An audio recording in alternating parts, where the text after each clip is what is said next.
Bien, mis queridos, les invito a buscar en sus Biblias, en la carta a los Hebreos, vamos a mirar el capítulo 8. El tema tiene que ver con el nuevo pacto. Vamos a mirar juntos, lección número 17. Vamos a mirar el capítulo 8 de esta interesante porción. Si tú miras conmigo en el apunte que tenemos acerca de la introducción, el nuevo pacto, este es otro de los interesantes capítulos de Hebreos, donde se nos desarrolla la doctrina del sacerdocio de Cristo. Recuerda que el escritor ya comenzó en el capítulo 4, 5, tuvo que hacer un paréntesis producto de la inmadurez de su auditorio. En el capítulo anterior, capítulo 7, hacía una comparación entre el nuevo sacerdocio, el sacerdocio de Cristo, que es según el orden de Melquisedec, a diferencia del antiguo orden sacerdotal, que era un orden arónico.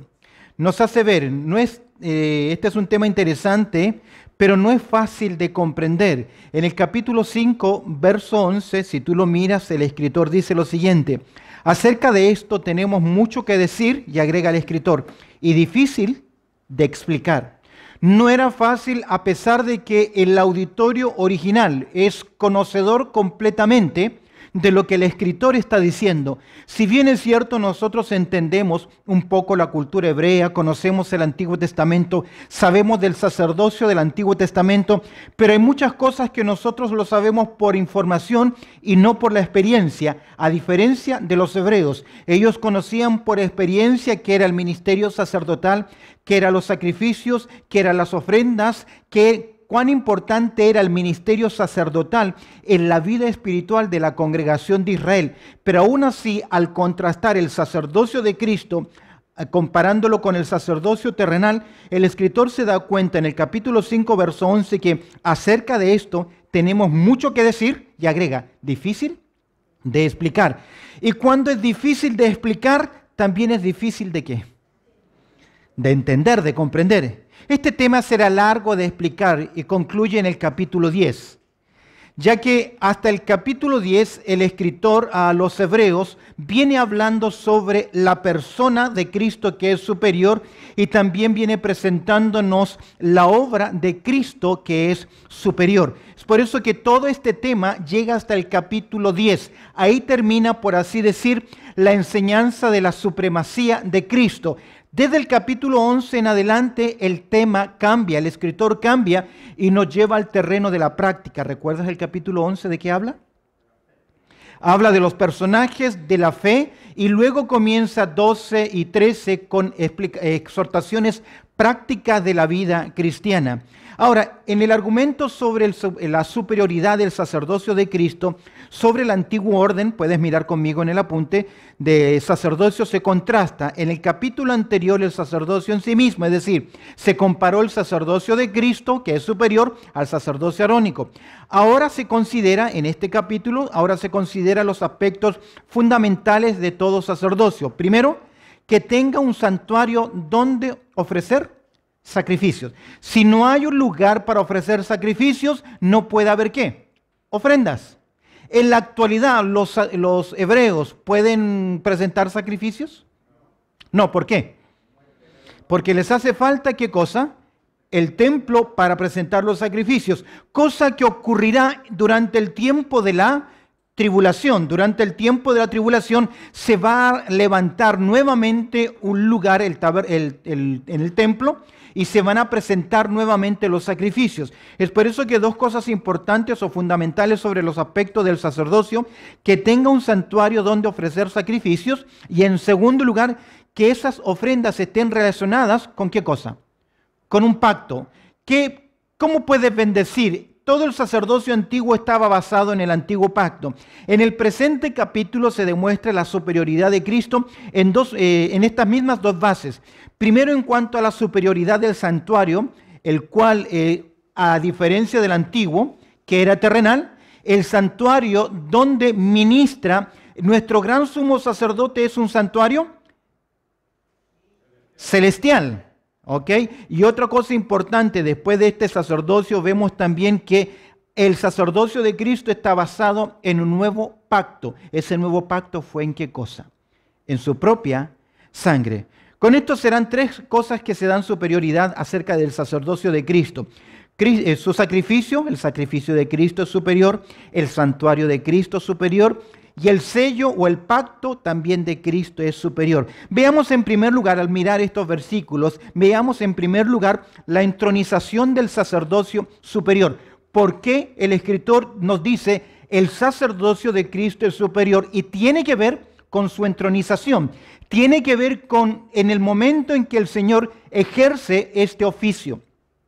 Sabemos que nuestro Señor Jesucristo en su persona ejerce los tres oficios que eran el ungimiento en la antigüedad.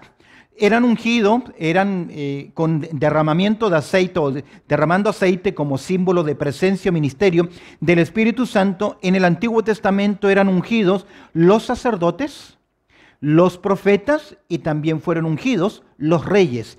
De esta forma, nuestro Señor Jesucristo en su persona, también Él cumple los tres oficios del ungido. Cristo es profeta, Cristo es rey y también Cristo es sacerdote. Ahora, no ha ejercido o no ejerció en su manifestación estos oficios al mismo tiempo. Primero, Él vino como un profeta. Entrega su vida como un sacerdote, pero actualmente está ejerciendo él su función de sacerdote. Y un día vendrá a esta tierra y ejercerá su función o su oficio como rey. Él es rey de reyes y señor de señores. Ahora el escritor nos lleva a la entronización del sacerdocio superior de Cristo y nos va a dar en primer lugar la reseña de la enseñanza, como por así decir, el foco principal. Mira lo que dice verso 1. Ahora bien, dice él, es decir, el autor desea destacar más notoriamente lo que va a enseñar. Dice, ahora bien, el punto principal de lo que venimos diciendo. Es decir, la idea predominante, la verdad central es que Cristo es superior. Y es superior porque es un nuevo pacto, hay un nuevo santuario, hay un nuevo sacrificio y también hay nuevas promesas. Ahora bien, dice el verso 1, la reseña de la enseñanza. El punto principal de lo que venimos diciendo es que tenemos, mira la expresión que utiliza, tal sumo sacerdote. Logra ver que él está diciendo, tenemos un sacerdote de tal naturaleza entronizado en los cielos. Es decir, considera, el lector le dice, considera las características de este gran sumo sacerdote que nosotros tenemos. Es mejor que el sacerdocio arónico. Ministra en un mejor lugar. ¿Dónde ministra el Señor Jesucristo? Mira qué interesante, el cual se sentó a la diestra de la majestad, ¿dónde? En los cielos. No es que necesita descansar, que se sienta porque está cansado, sino que se sienta porque tiene ante el trono de Dios un lugar de ¿qué? De autoridad. Los sacerdotes en el Antiguo Testamento jamás podían sentarse en el lugar santísimo. ¿Quiénes eran los únicos que se quedaban estáticos, sin moverse en el lugar santísimo? ¿Quiénes eran? ¿Qué personas pudieron haber sido? Creo un sumo sacerdote que se halló en su vida pecado y cayó fulminado ante la presencia del Señor. ¿Recuerdas que ellos, la vestimenta del gran sumo sacerdote tenía campanitas alrededor? Y era amarrado desde la cintura con una cuerda. ¿Por qué? Porque si se hallaba en él pecado, algo impuro delante de Dios, ante la santidad de la presencia de Dios, caía inmediatamente ¿qué? Fulminado. Entonces, nadie podía quedarse estático en el lugar santísimo, menos aún sentarse. Pero ¿qué se dice acerca de Cristo? Mira, ahora bien, el punto principal de lo que venimos diciendo es que tenemos tal sumo sacerdote de tal magnitud, de tal característica, el cual no simplemente ministra, dice el texto, el cual se sentó a la diestra del trono de la majestad. ¿Dónde? En los cielos. Al referirse a los cielos, obviamente se refiere ¿a qué? A la presencia de Dios. ¿Cuándo fue entronizado nuestro Señor Jesucristo en los cielos? Después de que Él asciende al Padre, dice que traspasó los cielos y el Señor, ¿qué le hizo? Lo exaltó sobre toda cosa. Ahora, antes de su muerte, en Juan capítulo 17, Jesús le ora al Padre diciendo, vuélveme aquella gloria que tuve contigo cuando antes que el mundo fuese, es decir, que ya estaba sentado en el centro del trono de Dios con gloria, pero al ejecutar, al efectuar el plan de redención, la obediencia, Dios lo exaltó que hasta lo sumo y se ha centrado, se ha entronizado. La deidad de Cristo queda evidenciada en razón al lugar que ocupa, ¿dónde? En el trono de Dios. ¿Por qué? Los ángeles ministran desde el trono de Dios, pero no es el trono de Dios el lugar de habitación ¿de quién? De los ángeles. ¿Recuerdas que la carrera de Lucifer fue sentarse ¿dónde? En las alturas, ocupar el lugar del trono. Junto a las alturas dice, levantaré ¿qué cosa? Mi trono. Encontramos entonces acá la entronización del sacerdocio superior y lo primero que nos dice en verso 1 es la reseña de la enseñanza. Ahora bien, el punto principal de lo que venimos diciendo es que tenemos tal sumo sacerdote, el cual se sentó a la diestra del trono de Dios. Mira el rasgo de su ministerio, características de su ministerio, los rasgos distintivos de su ministerio. Primero, dice que él, verso 2, es ¿qué cosa? Ministro del santuario y de aquel, y agrega interesante, de aquel verdadero tabernáculo que levantó el Señor y no ¿quién? El hombre. ¿Qué se contrasta acá? Que el sacerdocio antiguo bajo Aarón era un santuario, pero en primer lugar era un santuario ¿qué? Terrenal. Por lo tanto era hecho por manos ¿de quién? De hombres. Eso significa que no era perpetuo, permanente, que tenía una imperfección, no porque era malo, sino porque no era él definitivo. Ministro, dice el texto, tiene que ver con aquel aspecto de servicio sagrado. Esa palabra liturgos o liturgia que utilizamos nosotros, la liturgia en el mundo del eclesiástico tiene que ver con el formato en que se celebra la adoración. Hay iglesias que la liturgia es todo escrito, es decir, están sus oraciones, están sus pensamientos, sus meditaciones, no hay nada de improvisación, solamente hay la liturgia les obliga a leer todo lo que se va a desarrollar, como lo que ocurre en un discurso político. El político lee su discurso. La liturgia tiene que ver con ministrar, con un ministerio sagrado único. Es interesante que en Hechos capítulo 13, verso 12, dice que la iglesia en Antioquía dice, ministrando estos al Señor. Es decir, ejerciendo un ministerio delante de Dios, el Espíritu dijo, apartarme a tales personas para la obra del ministerio. Ahora, usted y yo, en Romanos capítulo 15, verso 16, dice que también somos para ser ministros, dice Pablo, para ser ministro de Jesucristo a los gentiles. Usted también puede desarrollar un servicio de liturgia, es decir, un servicio sagrado que tiene que ver con rendir adoración al Señor en lo que hace. Ahora, hablando del rasgo distintivo del ministerio de Jesucristo, dice que Él es ministro del santuario, literalmente ministro de las cosas santas. Y de aquel, agrega, verdadero tabernáculo. Por verdadero significa el definitivo, o mejor dicho, el único. ¿Por qué? Porque toda la maqueta, toda la representación visible, todo lo que Dios le dio a Moisés con respecto al tabernáculo, solamente era un bosquejo o una figura del bosquejo o del santuario celestial y de aquel verdadero tabernáculo que levantó el Señor, y agrega, y no el hombre. El santuario terrenal fue magnífico. Amén. ¿Usted ha estudiado alguna vez el tabernáculo? Las cortinas, los significados, la ubicación de los elementos, el atrio, el lugar santo, el lugar santísimo, el lugar de los utensilios dentro del tabernáculo de Dios. Precioso, hay un estudio precioso. Y si usted lo mira bien, ve la cruz de Cristo, ve a Cristo en la representación de los elementos de la ofrenda o de los sacrificios en aquel lugar. Todo eso fue glorioso. Y cuando se levanta el tabernáculo, cuando finalmente Moisés lo consagra, ¿qué ocurre en ese lugar? Éxodo 33, ¿qué desciende? La gloria de Dios en un acto de aprobación, en un acto de bendición. De ahí en adelante, que anualmente el Dios Santo con el hombre pecador se encontrarían en un lugar que Dios le llamó el lugar santo santo. Nosotros le llamamos el lugar santísimo.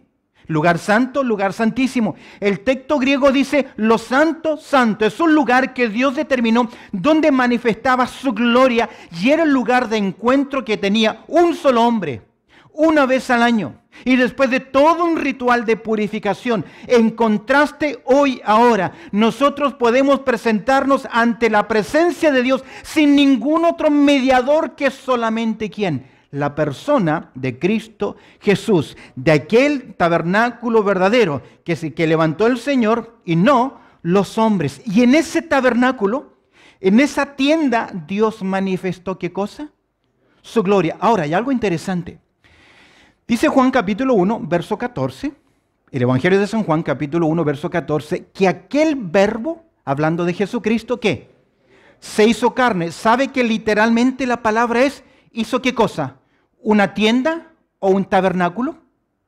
Qué interesante. Luego en el verso 18 del mismo Evangelio de Juan capítulo 1 dice, y vimos su gloria. Qué interesante que es que la persona de Cristo Jesús, a pesar de que hizo un tabernáculo terrenal, manifestaba ¿qué cosa? La gloria de Dios. Es por eso que Pablo dice acerca de Jesús, en Él, en Jesucristo, en su humanidad, en su manifestación en esta tierra, en Él habita corporalmente ¿qué cosa? Toda la plenitud de la deidad. Es por eso que Jesús se entroniza al lado del Padre, porque Él es Dios. Amén. Ahora, interesante, hemos visto en primer lugar la entronización del sacerdocio superior, la enseñanza la reseña de la enseñanza, el rasgo de su ministerio. Veamos ahora la razón y ofrenda del ministerio sacerdotal. Verso 3. Dice en primer lugar, el ministerio sacerdotal. Porque todo sumo sacerdote, esto se refiere a la antigüedad, está constituido para presentar ¿qué? Ofrendas y sacrificios. Resume el escritor todo lo que el sacerdote en el antiguo, o el sumo sacerdote en el antiguo tenía que presentar. Ofrendas de oblación, ofrendas de acciones de gracia, ofrendas de perfume agradable delante del Señor, ofrendas de expiación. Ahora, los sacrificios en el Antiguo Testamento eran presentados por un hombre que cometió un pecado y que iba delante de Dios pidiendo perdón por yerro porque se había equivocado. Porque había pecado y era consciente de su pecado, pero era un pecado no de rebeldía, sino un pecado por yerro, por equivocarse. Tenía la oportunidad de presentar una ofrenda, un sacrificio para el perdón de sus pecados. Pero escúcheme bien, y algo importante en este argumento, no existía en el Antiguo Testamento una ofrenda por aquel que pecaba de rebeldía voluntariamente. Aquel que decidía transgredir la ley de Dios, no había ningún tipo de ofrenda por su pecado. ¿Lo tiene? Cuando entendemos eso, podemos entender el capítulo 10, que ya no hay más ofrenda o sacrificios por aquellos que pecaron, aquellos que pecan voluntariamente. Yo la vamos a mirar. Mire conmigo entonces, ¿qué hacía el sacerdote? Dice que, porque todo sumo sacerdote está constituido para presentar ofrendas y sacrificios. Ese es el ministerio sacerdotal. Mira el ministerio de nuestro sumo sacerdote. Por lo cual, ya que debía presentarse algo, por lo cual era necesario que también éste tenga algo que ofrecer. Ahora, hay una gran diferencia. El sumo sacerdote en el Antiguo Testamento, lo primero que tenía que presentar era una ofrenda por el pecado ¿de quién? Del mismo. Antes de ministrar por los demás, debía primero presentar una ofrenda por sí mismo, por su propio pecado. Ahora, ¿Cristo tuvo que presentar una ofrenda por sí mismo? En ninguna manera. ¿Por qué?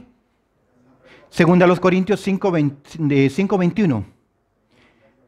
Encontramos ahí que al que no cometió pecado. Entonces, él no necesitaba Jesús presentar una ofrenda por sí mismo. De hecho, él jamás se presentó como un sumo sacerdote. Él presentó una ofrenda vicaria, como cordero, Hoy es sumo sacerdote, ¿dónde? En los cielos, no en la tierra. Ahora, es interesante que Él se presentó una ofrenda. ¿Qué ofrenda fue la que presentó Cristo? Se presentó su propia vida. En Efesios capítulo 5 dice, como también Cristo nos amó y se entregó a sí mismo por nosotros, ofrenda y sacrificio a Dios en olor fragante. En otras palabras, lo que Cristo hizo al morir en la cruz delante de Dios fue ¿qué cosa? Acepto. Es por eso que usted y yo somos aceptos delante de Dios, porque estamos ¿en quién? En el amado. Palabras del Señor Jesucristo colgado en la cruz. Padre, consumado es. Y Dios aceptó su sacrificio. ¿Por qué? Porque fue acepto delante de Dios. La razón y ofrenda del ministerio sacerdotal de Cristo, versos 4 y 5, la restricción al sacerdocio terrenal de Cristo. Mira qué interesante. Se contrasta por qué Cristo ejerce una función celestial y no terrenal. La restricción al sacerdocio terrenal de Cristo. En primer lugar, vemos el verso 4, la descendencia humana. Así que, si estuviese, hablando de Cristo, sobre la tierra, ni siquiera sería ¿qué? ¿Por qué no podría ser sacerdote Jesús? Porque no pertenecía a la línea levítica. No es descendiente ¿de quién? De Aarón. ¿De qué línea venía Jesús? De la tribu de Judá. Así que, si estuviese sobre la tierra, ni siquiera sería sacerdote, habiendo que aún sacerdotes que presentan la ofrenda, ¿según qué? Ahora, hablando acerca de la ley, es la ley que Dios estableció. En ese sacerdocio, en ese pacto, ¿cuál fue la ley? Dios no permitía que ningún otro hombre pudiese presentar delante de Dios, ¿qué? Una ofrenda. Y si presentaban los hombres de Dios ofrendas que no eran agradables delante de Dios, ¿qué caía? El juicio de Dios. Ahora, casi logro ver acá algo. Como esta carta fue escrita antes del año 70, ¿qué ocurre en el año 70 en Jerusalén? Se destruye el templo. Esta se escribe antes y logro ver acá que en el momento en que el escritor está enviando esta carta, aún estaban los sumos sacerdotes, ¿dónde? En el templo, ministrando. ¿Qué ha ocurrido entonces? ¿Recuerdas cuando Cristo muere? ¿Qué ocurrió entre el lugar santo y el lugar santísimo en Jerusalén, en el templo? ¿Qué ocurrió? El velo de 2 o 3 pulgadas, que era de cortinas gruesas, no era una cortina liviana como estas, sino algo grueso. ¿Qué ocurrió? Se rasgó, se partió. ¿Para qué? Para dar a entender a los hombres que ahora hay un camino nuevo y vivo, que es Cristo Jesús. ¿Pero qué hicieron los sacerdotes? Repararon eso y siguieron esclavizados ¿a qué? A mandamientos, ordenanzas, sacrificios, que ya habían quedado en el pasado. Ya lo va a decir el escritor. Hoy estamos bajo un nuevo pacto. Y si hay un nuevo pacto, ¿qué pasa con el pacto antiguo? Quedó caducado. Mira, la restricción al sacerdocio terrenal de Cristo, la descendencia humana. Así que, si estuviese sobre la tierra, ni siquiera sería sacerdote. Habiendo aún sacerdotes que presentan las ofrendas, ¿según qué? La ley. Mira la descripción del tabernáculo terrenal, verso 5. Los cuales sirven a lo que es figura y sombra de las cosas celestiales. Me llama la atención que el santuario terrenal y el ministerio de sacerdotes fue diseñado por Dios para ser figura y sombra. No es lo real. ¿Cuántos hasta el día de hoy no entienden que el sacrificio, las ofrendas del Antiguo Testamento solo tenían una finalidad? Ser el anticipo, ser una representación del sacerdocio definitivo y final. La palabra figura significa un bosquejo.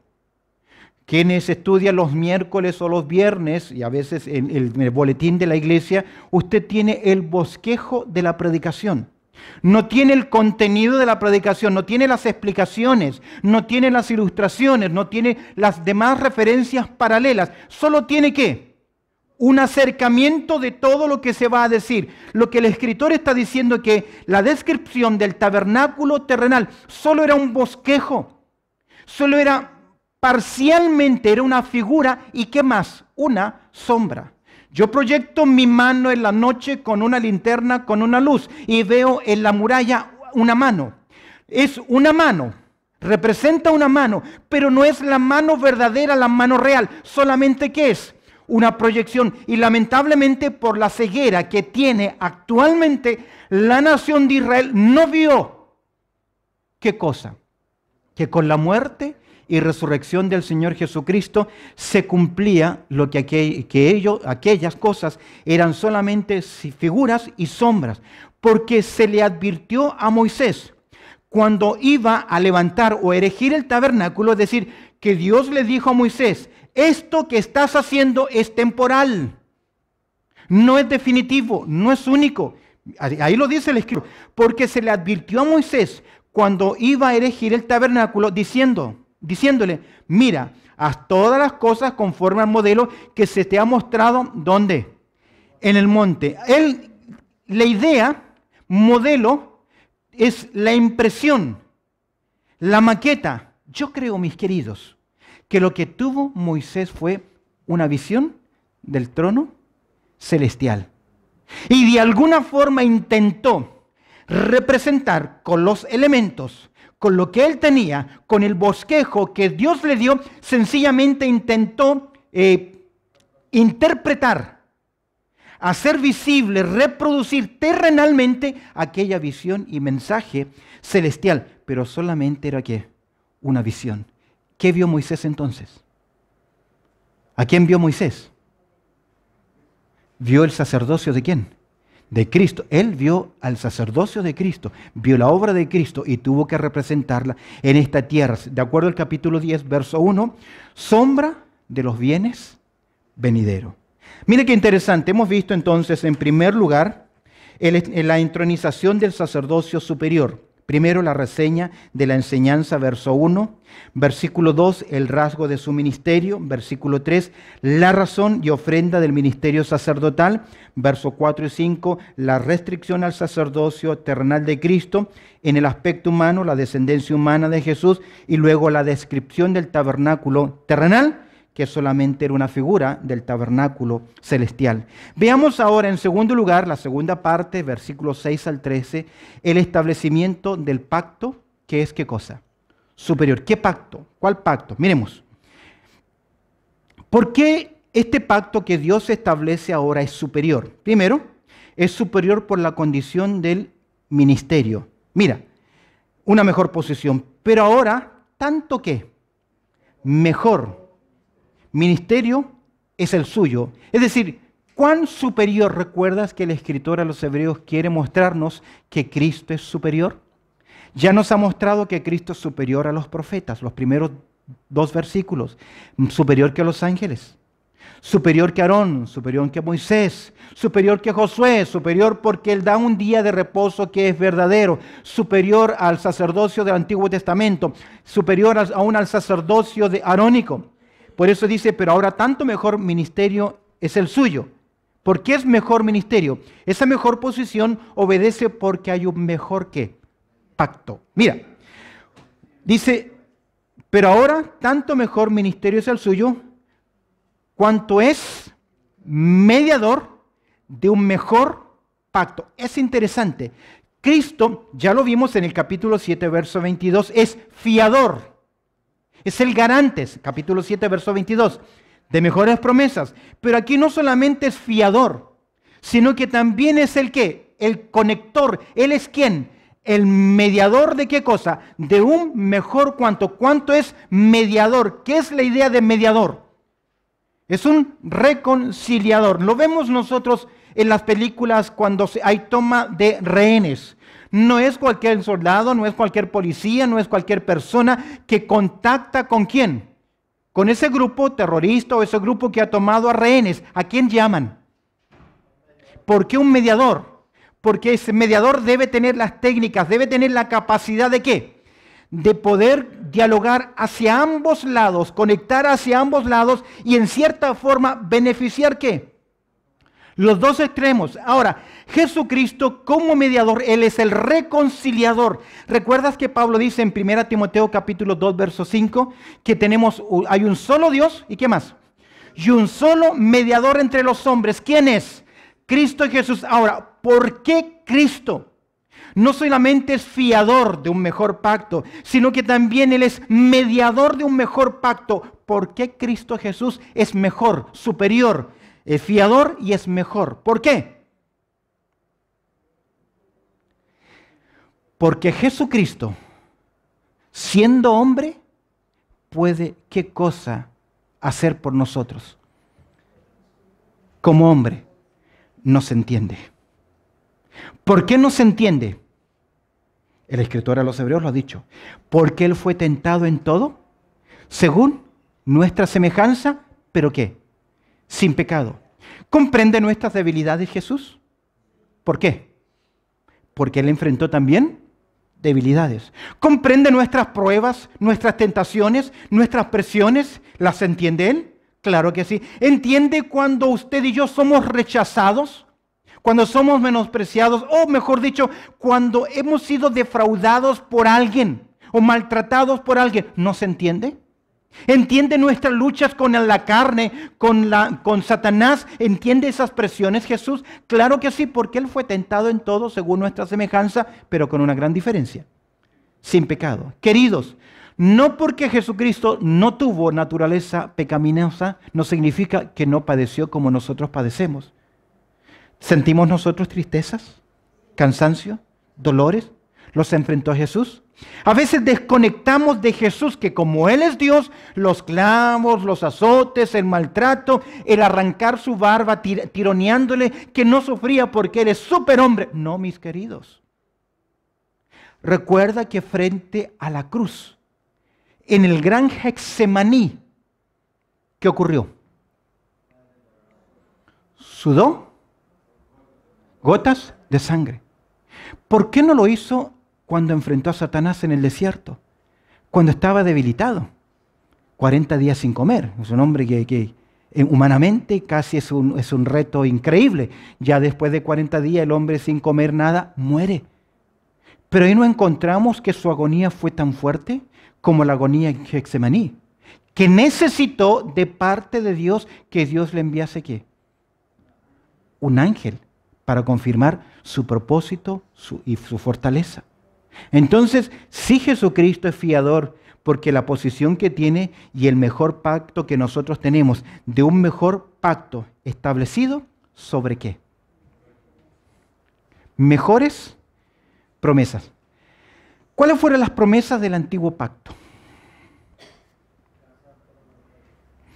En el antiguo pacto, Deuteronomio capítulo 29, ahí lo encontramos desde el verso 9 al verso 29, Dios le promete a esa segunda generación, Dios le da promesas terrenales, bendición, prosperidad, asentarse sobre esta tierra, ser el pueblo de Dios, Dios bendecirle, Dios cuidar de ellos, pero eran condicionales. Eran condicionales. Dios prometía darles la tierra, les estaba dando un lugar, fuentes de agua que ellos no habían cavado, vertientes de agua donde ellos no habían cavado ya porque otros pueblos dominaban la Canaán. Dios les está diciendo, les doy esta tierra próspera que fluye leche y miel. Todo esto es de ustedes y lo van a tener, pero deben ¿qué? Obedecer. Obediencia trae consigo bendición. Desobediencia trae consigo juicio.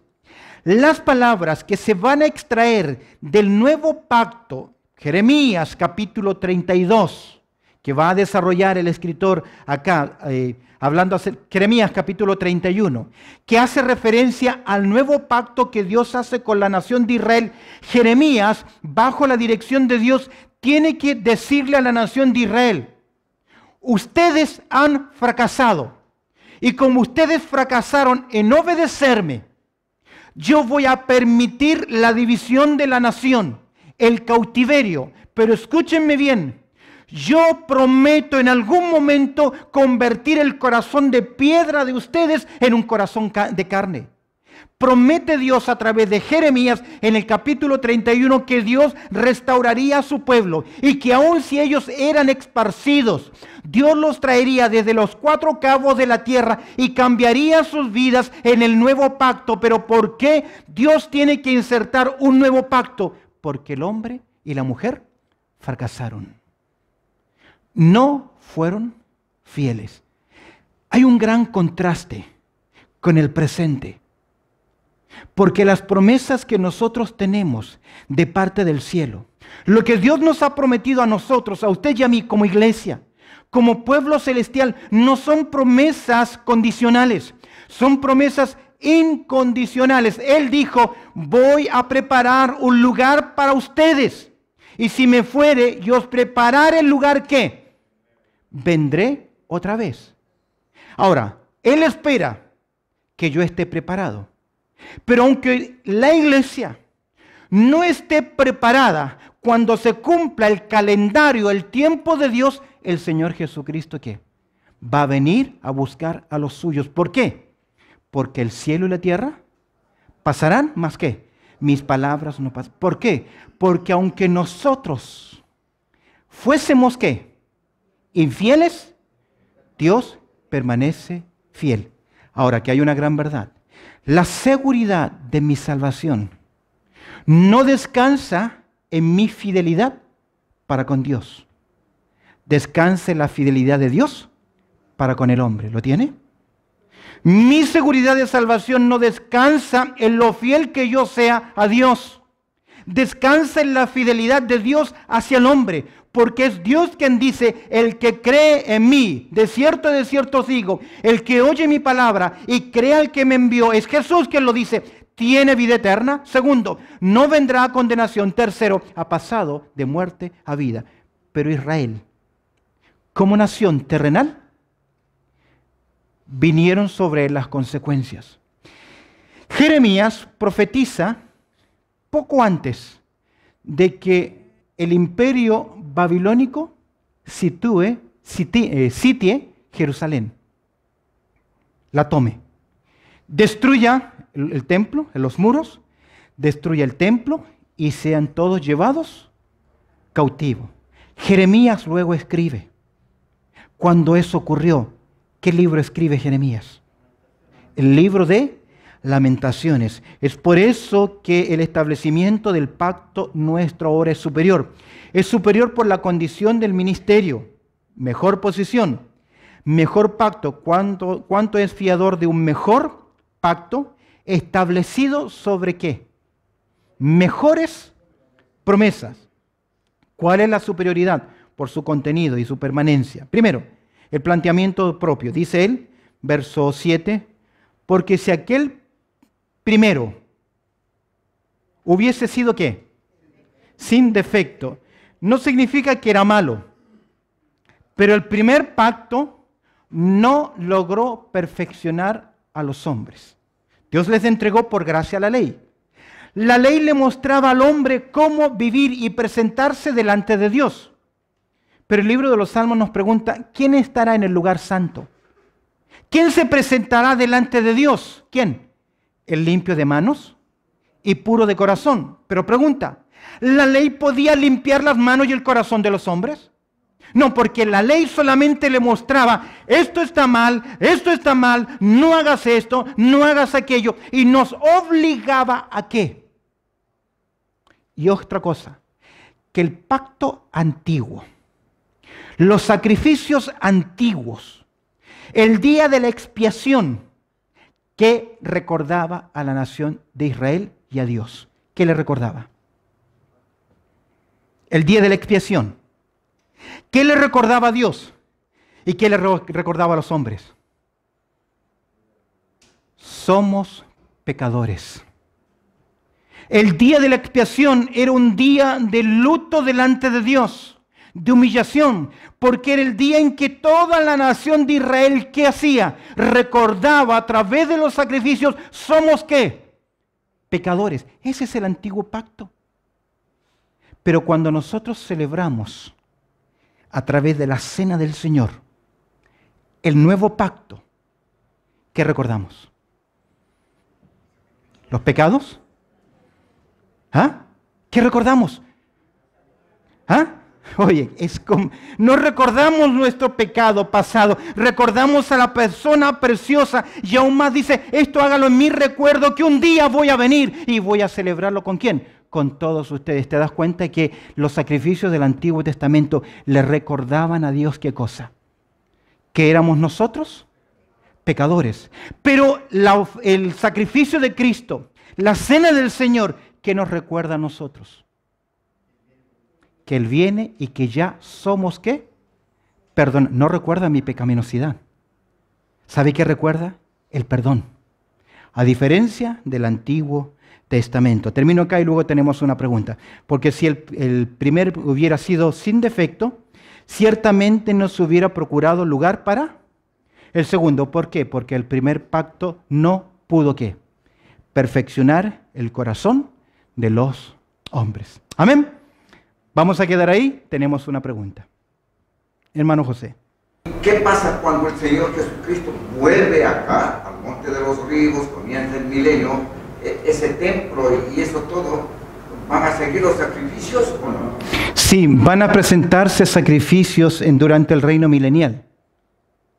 Pero a diferencia de los sacrificios del Antiguo Testamento, los sacrificios del Antiguo Testamento miraban ¿hacia dónde? A la cruz. Los sacrificios finales durante el tiempo de la tribulación van a sencillamente ¿qué? Mirar hacia el pasado, como un símbolo de ¿qué cosa? Del triunfo. Nosotros también, a través del pan y la copa, no sacrificamos a Cristo.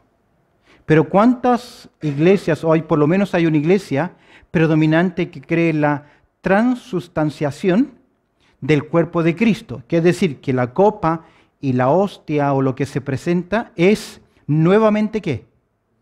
Un sacrificio. Los sacrificios durante el reino milenial son sencillamente un recordatorio de ¿qué cosa?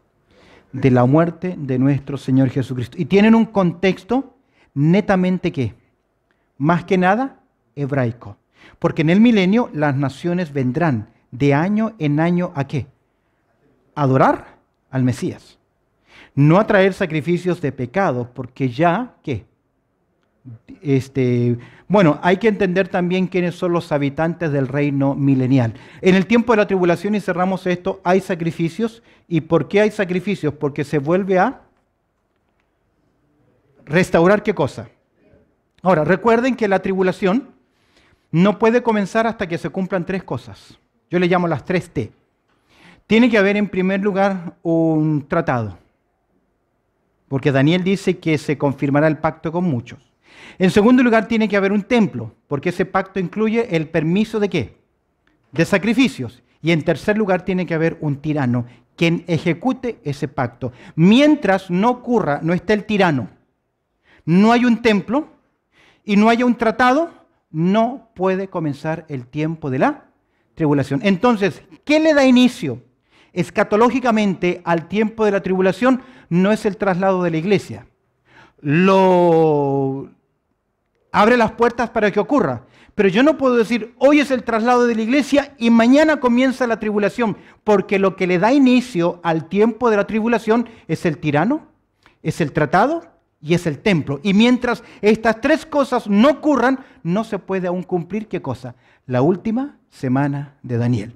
Oramos al Señor. Bendito Padre Celestial, te damos gracias, Señor, por tu amor, también por tu cuidado y la oportunidad, Señor, que nos das de poder celebrar tu presencia, Señor, en este lugar y estudiar también, Señor, tu palabra. Te agradezco, Señor, por mis hermanos que hoy han estado y te pido, Señor, que estas verdades que hemos considerado puedan ser, Señor, un desafío y para que nos dé una actitud de agradecimiento por lo bueno que tú eres para con nosotros. Oramos agradeciéndote todo a través del precioso nombre de Cristo Jesús. Amén y amén.